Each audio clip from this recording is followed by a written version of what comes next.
Hey YouTube, this is Steve from IDP Plus, and I've got another waiver wire video to help you guys out with your fantasy season. Week 3 has ended. We had 2 great Monday night games, and of course we had a great slate of games over the weekend. With that said, week 4 will be just around the corner. I want to help you guys out with this week. I've got 5 players that I want to mention that I like going into this week that you should be able to add to your team because most of these players are available. Now, of course, if you want even more information, make sure you guys go to our website, idpplus.com. Make sure you guys go to the memberships, put in props, and you get 20% off our subscriber memberships. And of course, you can have access to our Discord. You can obviously get a hold of our articles like the one I've got for you guys that have even more players for week 4 waivers. And of course, anything else out there like tools and rankings and stuff like that. So we're going to jump right into it. Now, the first player I'm going to mention, we're going to go defensive tackle, D-end, linebacker, and defensive back. So defensive tackle, I've got Devonte Wyatt for the Packers. Look, right now, depending on how your scoring is, he is the number 1 defensive tackle in fantasy football right now. And that is amazing because he's had a really good start. That said, he's got 6 solo tackles, 10 total coming into obviously week 4, which is fantastic. Something that you always look for when it comes to a defensive tackle is how well do they stop the run? How well do they get solo tackles, which is going to be a big thing. A lot of people obviously bank on those scoring. And of course, he's got 3 sacks. He had 2 in week 3, which has been fantastic. Again, something that, defensive tackles aren't always known for. They're the run stuffing guys. They're the guys who are trying to obviously make plays.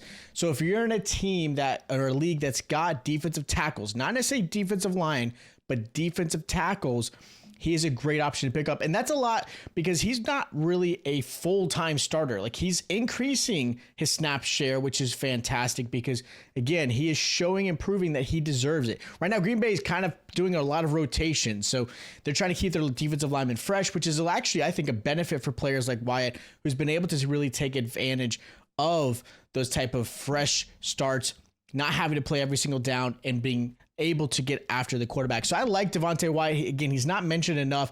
He's not talked about enough as far as defensive tackles. He's not the big name that most people are accustomed to. So if you're newer to IDP, but you've been able to stumble on our website or our YouTube channel, this is a great player to grab and stash for week 4. Now, as far as jumping into the defensive end spot, I've got Granderson for the Saints. Now, he's a lot more recognizable name, right? He's a player that a lot of people know. Obviously, Cam Jordan gets a lot of the respect and obviously the media attention, which is well-deserved. He's been an amazing defensive end who could even be a Hall of Famer at some point. We'll see how things play out. But Granderson definitely needs more credit. He's been fantastic this season so far. Right now, in week 3, he had 4 solo tackles, he had 1.5 sacks, and he had a forced fumble. The week before that, he had 1.5 sacks. And right now for the season so far, he's got 13 total tackles. So he's been able to make plays, obviously in the run. He's been able to get after the quarterback, and he's got 3 sacks so far for the season. So he's been a really, really consistent defensive end. He gave Jalen Hurts a hard time this past week, even though the Saints didn't pull off the win. But he's been able to get in the backfield. And again, depending on how your scoring is, if you even get credit for QB hits, benefit. Like, Granderson is a great add this week, and you should always consider putting him on your roster if you can. Now, jumping into the linebacker spot, I've got Dennis Kardec for the Arizona Cardinals.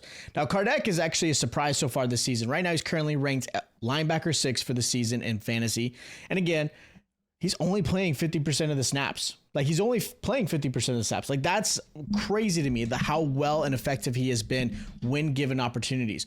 Now, he's slowly getting a slight chance of increase it, but he's still around that 47 to 50% mark.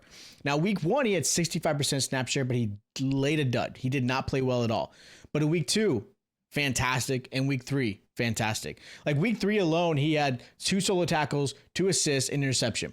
Week 2, 6 solo tackles, 3 sacks, and a forced fumble. Like, he is a big-time playmaker right now for this Arizona defense.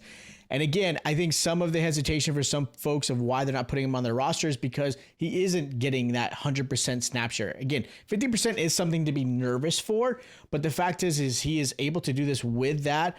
meaning I do believe Arizona is going to start implementing him in there. I do think he's going to get more timeshare. I do think he's going to have a lot more opportunities, and he has been very effective with what he's been given. Now, jumping into the defensive backs, I've got two guys I want to mention.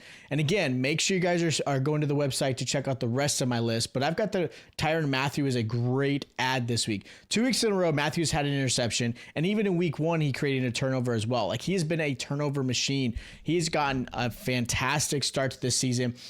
Obviously, a safety that is not known to be in the box. He's not known to have a lot of tackles.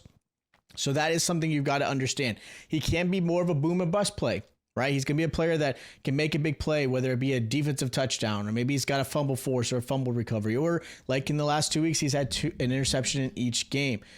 Sometimes it is hard to completely rely on that. But the fact is, he is a player that is going to make big plays.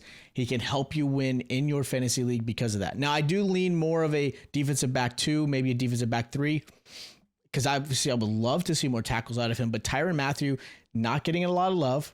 I know he's a little bit older player, but he has been fantastic for the New Orleans Saints, and he should be rostered on more teams this season. And the last player I'm going to mention is going to be Jamal Dean for the Tampa Bay Bucks. Dean right now is the opposite of Tyron Matthew. He is not someone who has been able to create a lot of turnovers, but man, at the cornerback position, which a lot of people are nervous to play and start, has been a tackling machine. Most people recognize defensive back slot as a safety spot. You want to put the safety in there because they're more consistent in tackles, probably a little bit more consistent in interceptions, where cornerbacks typically, depending on who they are, may be a boom or bust style. But the fact is, Dean has done a great job for the Tampa Bay Bucks. He's not afraid to get dirty. He's always there for the tackle. He's all around the ball. And then with the due time, he is going to get some of those interceptions and fumble forces and so on and so forth. So the fact that he's very consistent in tackling has been such a huge piece. And again, someone who's just not being rostered at all. He's a solid start week in and week out and should be on your roster. So those are my 5 favorite players so far into week 4 for your waiver wires. Again, if you guys want to see more, make sure you guys go to idpplus.com. Make sure you guys subscribe. Again, 20% off right now if you use the code PROPS when you check out. Have access to all of our rankings, have access to all of our tools, articles. Like I said, I've got a lot more on my waiver wire article there as well. I just wanted to give you guys a sneak peek with 5 players that I really like this week. Make sure you guys are subscribed to the channel, and I'll check you guys out next time.